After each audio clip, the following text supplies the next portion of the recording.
Salam alaikum khawti khwatati. Merci à Abdelmalik de m'avoir envoyé cet article. Effectivement, j'avais vu une petite capture du Figaro qui accusait l'Algérie. Mais on sait d'où ça vient, on a l'habitude. C'est vrai que depuis quelques années, il y a une guerre cognitive autant sur les plateaux TV, en matière de fake news, aussi sur les réseaux sociaux. Et surtout, le réseau le plus infecté par ces cafards nauséabonds, c'est X, oui. Vous avez une certaine catégorie qui passe leur temps à faire leur propagande.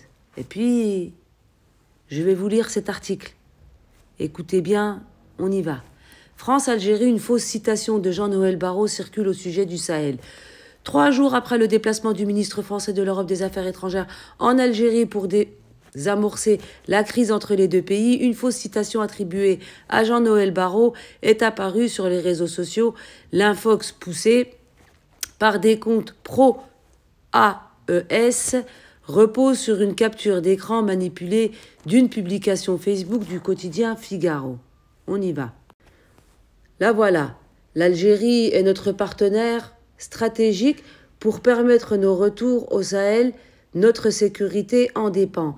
Et en fait, ce n'est pas l'Algérie qui est leur partenaire, non, c'est le voisin de l'Ouest, oui, parce que Emmanuel Macron, quand il s'est déplacé au Maroc, il l'avait bien dit.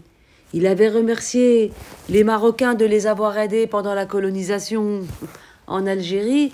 Et justement, il compte sur le Maroc pour aller continuer à piller les Africains. Et puis, vous avez beaucoup de personnes qui disent « Oui, l'Algérie, c'est le cancer de l'Afrique, l'Algérie ceci. » Hassan II l'avait dit, oui. Hassan II l'avait dit. En attendant, celui qui a balancé les pays arabes à cet État d'Israël que l'Algérie ne reconnaît pas, c'est bien Hassan II, et non pas l'Algérie. S'il y a un pays qui veut déstabiliser l'Afrique et le Maghreb, c'est bien le Maroc, avec d'autres pays, bien entendu. Au terme de sa visite à Alger dimanche 6 avril dernier, le ministre français des Affaires étrangères Jean-Noël Barrot aurait-il déclaré l'Algérie est notre partenaire stratégique pour permettre notre retour au Sahel, notre sécurité en dépend. C'est ce qu'avancent à tort des dizaines d'internautes sur les réseaux sociaux ces dernières heures. Cette fausse information s'appuie sur une capture d'écran censée montrer une publication Facebook du quotidien français Le Figaro. On y retrouve le logo du média, la fausse citation, ainsi qu'une photo montrant Jean-Noël Barrot serrant la main du président algérien Abdelmadjid Tebboune. L'arnaque à la citation, vérification faite, Le Figaro n'a jamais publié une telle information, ni sur les réseaux sociaux, ni sur son site internet. La citation ainsi que la capture d'écran ont été fabriquées de toutes pièces dans le but de diaboliser la France et l'Algérie dans un contexte tendu au Sahel, notamment entre Alger et Bamako. Voilà où il faut en venir. Et ça profite à qui? Ça profite, à l'entité qui gouverne le Maroc actuellement, et aussi ceux qui ont donné une enveloppe en 2023 pour balancer toutes ces moches électroniques sur les réseaux sociaux, ceux avec leur turban, vous avez compris. Cette fausse information circule principalement sur Facebook, X et WhatsApp. D'après nos recherches, elle est poussée par un écosystème de comptes pro AES, déjà maintes fois identifié comme un réseau de propagande et de désinformation. L'infox a également été traduite, notamment en anglais, pour toucher un public plus large. Effectivement, cette guerre cognitive profite à qui? Profite à ceux qui veulent déstabiliser l'Afrique. Et quand je parle de l'Afrique, je parle de l'Afrique tout entière. Dernièrement aussi, j'ai vu des publications des voisins de l'Ouest qui prétendent que l'Algérie est détestée par tout le monde. Je répondrai à ces voisins, une catégorie, heureusement qu'ils ne sont pas tous comme ça, une citation qui dit « Être aimé par tout le monde, c'est aussi être aimé par n'importe qui. » Et vous êtes aimé par n'importe qui, oui. Le fait d'avoir normalisé vous donne des ailes. Le fait d'avoir vu la France se déplacer dans votre pays, ça vous a donné des ailes. Mais on sait pour qui vous travaillez. pour qui vous avez toujours travaillé. Ça sert à rien de se voiler la face. Je vois certaines publications où vous préférez défendre l'entité que défendre nos frères palestiniens. Et ça, c'est extrêmement grave. Et vous voulez faire pareil avec l'Algérie. Sauf que vous avez oublié que l'Algérie, c'est des millions d'Algériens qui sont dans le monde entier. Ces Algériens qui sont prêts à tout pour défendre leur mère patrie. J'ai vu aussi cette petite poignée qui sévissent sur TikTok. Et ces personnes bannissent les comptes des Algériens.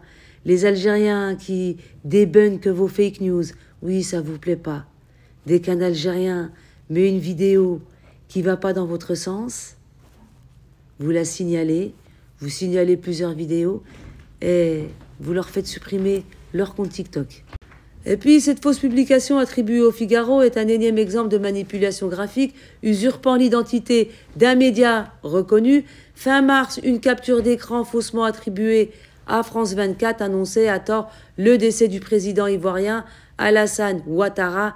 Là aussi, le logo de la chaîne avait été usurpé via une capture d'écran diffusée massivement sur les réseaux sociaux. Voici France 24 qui confirme que ce n'est pas elle qui a publié cette fake news. Et je voudrais aussi vous le répéter, vous le redire, parce qu'on ne vous le dira jamais assez. Quand vous voyez une publication et que vous ayez un doute, vous faites la capture d'écran, d'accord? Vous la réduisez, vous allez sur Google, vous y introduisez la photo. Et vous allez voir que parfois, à part sur X, cette information est inexistante. C'est tout simple.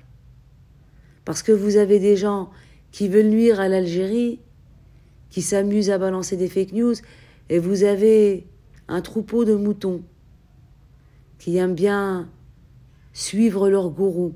Oui, parce que le mensonge fait partie de leur patrimoine. C'est dans leur culture, c'est dans les gènes, ça coule dans leurs veines. C'est comme ça. Ils aiment le mensonge. Comme je vous le disais, l'article, on va le finir l'article, pour s'assurer de l'authenticité d'une publication partagée sous forme d'une capture d'écran, il est nécessaire de remonter à la source. Dans le cas du détournement du logo du Figaro, de France 24, une recherche rapide sur les comptes officiels des deux médias sur les réseaux sociaux permet de se rendre compte de la supercherie. Je vais vous mettre une vidéo, oui, parce que on va vous dire, elle a fait un faux article, c'est une menteuse, comme ils ont l'habitude de le faire. Mais moi, le mensonge ne fait pas partie de ma culture. Je n'ai pas été éduquée dans ça. Je vous mets la vidéo et partagez un maximum.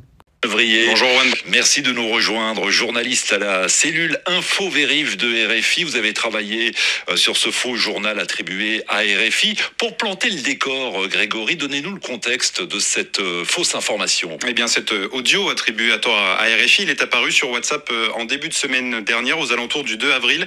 Durant 4 minutes et 44 secondes, on y entend plusieurs voix synthétiques se succéder. Comme dans un vrai journal, on y entend d'abord la voix d'un présentateur qui ressemble fortement à celle de notre journaliste au service Afrique, Arthur Ponchelet.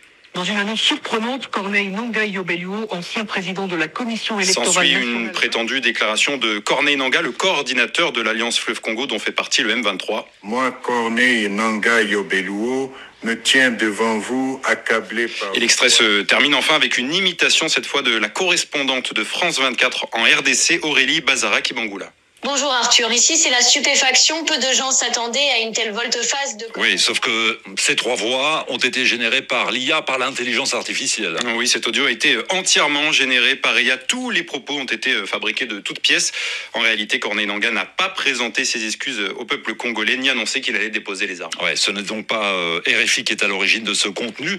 Comment s'assurer, Grégory Genevrier, qu'une information provient bien de Radio France Internationale? Eh bien, le seul moyen de s'assurer de l'authenticité d'un contenu siglé RFI, c'est de remonter à la source. Autrement dit, si l'audio ou l'article que vous trouvez en ligne ou sur WhatsApp n'est pas sur le site officiel de RFI ou sur nos réseaux sociaux ou sur notre antenne, eh bien, c'est une fausse information. Aujourd'hui, il est très facile de produire ce genre de faux contenu et d'y appliquer le logo d'un média, d'où l'importance de remonter à la source. Ouais.